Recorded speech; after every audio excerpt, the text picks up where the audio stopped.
Hello, this is Ron Paul with your weekly update for Monday, November 3rd. Last week's tragic shootings in Canada and Washington State are certain to lead to new calls for gun control. The media-generated fear over lone wolf terrorists will enable the gun control lobby to smear Second Amendment supporters as pro-terrorists. Marketing gun control as an anti-terrorist measure will also enable gun control supporters to ally with those who support any infringement on liberty done in the name of homeland security. As with most infringement on liberty, gun control will not only make us less free, it will make us less safe. Respecting the right of the people to keep and bear arms is the original and best homeland security policy. Restricting the right of people to arm themselves leaves them with no effective defense against violent criminals or a tyrannical government. Every year, thousands of Americans use firearms to stop violent criminals. One notable example occurred in September when Oklahoman Mark Vaughn used a rifle to stop a knife-wielding co-worker who had already killed one person and wounded another.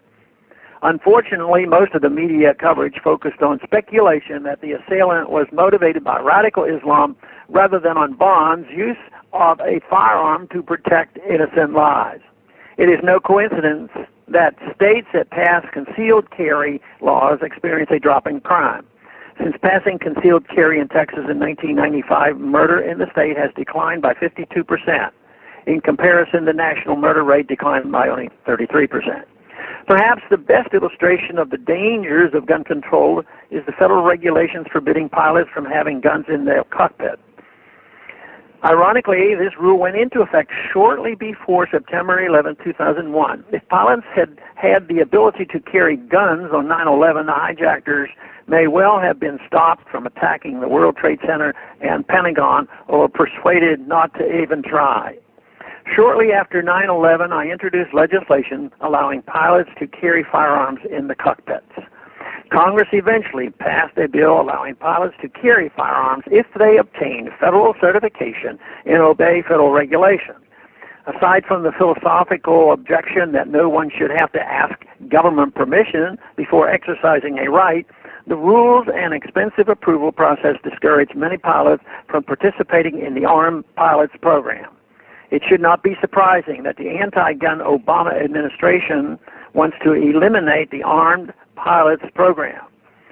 I actually agree that the program should be eliminated so long as pilots who can legally carry a firearm in their states of residence can carry a firearm on the planes they fly. Allowing pilots to carry guns is certainly a more effective way of protecting our security than forcing all airline passengers to endure the TSA.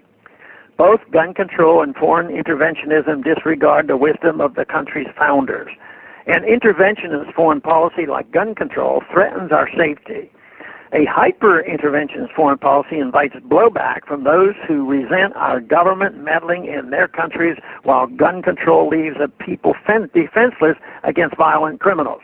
Returning to a foreign policy of peace and free trade and repealing all federal infringements on the Second Amendment will help guarantee both liberty and security. Thanks for calling this update. A new update is placed on this number, 888-322-1414, every Sunday. The written text can be found on my Ron Paul Institute website at ronpaulinstitute.org and on my Facebook page. Thanks for calling.